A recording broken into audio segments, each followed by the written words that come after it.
If people are impeding your development, you sacrifice your relationship with them. It's a very, very rough rule. Let's say you're miserable and unhappy. Okay, here's a cure. Find what's valuable and let it go. So we could say, well, maybe it's a relationship that you have. Maybe it's a relationship with your parents, right? And the relationship is pathological, but you're locked into it, you value it, and no wonder, because it's a relationship with your parents. And you're suffering terribly because of it. Well, what do? Maybe you let it go. It's a sacrifice. And the idea is that, well, that'll clear the future for you.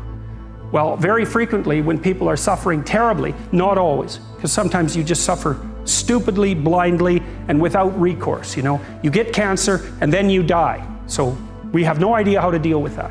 But sometimes the reason that you're suffering is because you just won't let go of the thing that's biting you. And I've had clients like this. I can't stop communicating with my mother, who phones me 3 times a day, every day of my life, and never says anything that isn't unbelievably critical and demeaning.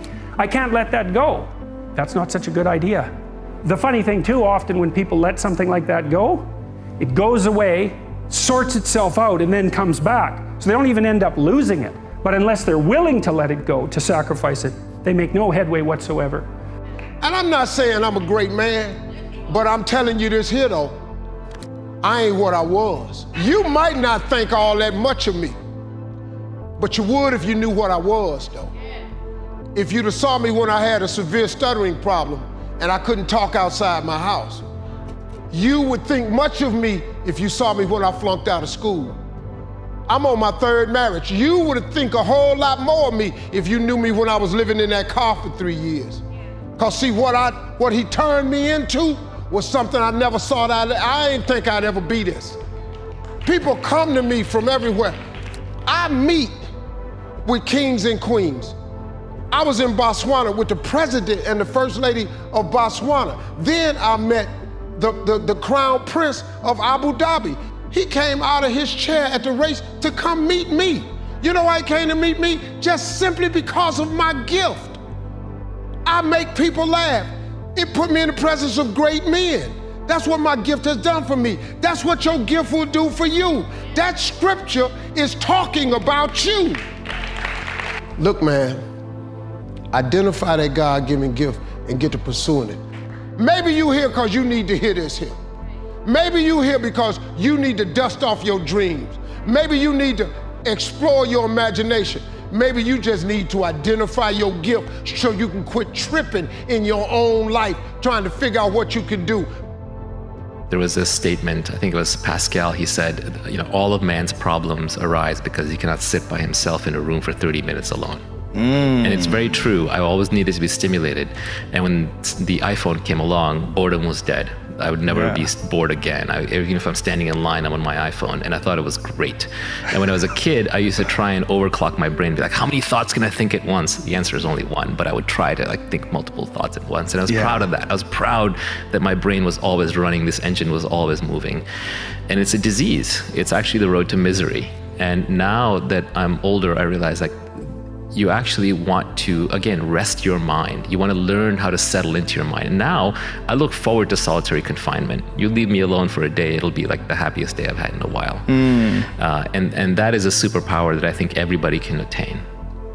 The superpower of learning to be alone and enjoying it. Yeah.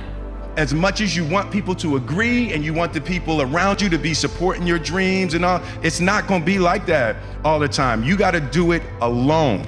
And people will help you, and when you get the ball rolling, people will jump on. But if you don't believe, nobody else is going to believe. People come along because your belief is so insane, that your belief is so strong, that makes people be like, yo, this crazy. Yeah. Following your dreams is a lonely, solitary, scary, dangerous pursuit. You can't wait for somebody to think you can do it. Because they don't think you can do nothing they can't do. It's a lonely, scary, dangerous pursuit, and you got to be willing to risk everything to become that seed of what you believe is in there. You got to be fearless. You got to be relentless. You have lots of reasons to be. God, there's reasons to be resentful about your existence. Everyone you know is going to die. You know, you too. And there's going to be a fair bit of pain along the way, and lots of it's going to be unfair. It's like, yeah, no wonder you're resentful. It's like act it out and see what happens. You make everything you're complaining about infinitely worse. There's this idea that hell is a bottomless pit, and that's because no matter how bad it is, some stupid son of a bitch like you could figure out a way to make it a lot worse. So you think, well, what do you do about that? Well, you accept it. That's what life is like. It's suffering. That's what the religious people have always said. Life is suffering. Yes. Well, who wants to admit that? Well, just think about it. Well, so what do you do in the face of that suffering? Try to reduce it. Start with yourself. What good are you? Get yourself together for Christ's sake so that when your father dies, you're not whining away in a corner and you can help plan the funeral and you can stand up solidly so that people can rely on you. That's better. Don't be a damn victim. Of course you're a victim. Put yourself together. And then maybe if you put yourself together, you know how to do that. You know what's wrong with you, if you'll admit it. You know there's a few things you could like polish up a little bit that you might even be able to manage in your insufficient present condition. And so you might shine yourself up a little bit, and then your eyes will be a little more open, and then you can shine yourself up a little bit more, and then maybe you could bring your family together instead of having them be the hateful, spiteful, neurotic, infighting batch that you're like doomed to spend Christmas with. So then you fix yourself up a little bit, kind of humbly, because, you know, God, you're a fixer-upper if there ever was one. And then you got to figure out, well, can you figure out how to make peace with your idiot brother? And probably not, because he's just as dumb as you, so how the hell are you going to manage that? And so then maybe you get somewhere that way, and your family's sort of functioning, and you find out, well, that kind of relieved a little bit of suffering, although it reduced the opportunities for spiteful revenge, and that's kind of a pain in the neck. And so then you get your family together a little bit, and you're a little clued in then, at least a bit, because you've done something difficult that's actually difficult. You're a little wiser, and so then maybe you could put a tentative finger out beyond the family and try to change some little thing without wrecking it.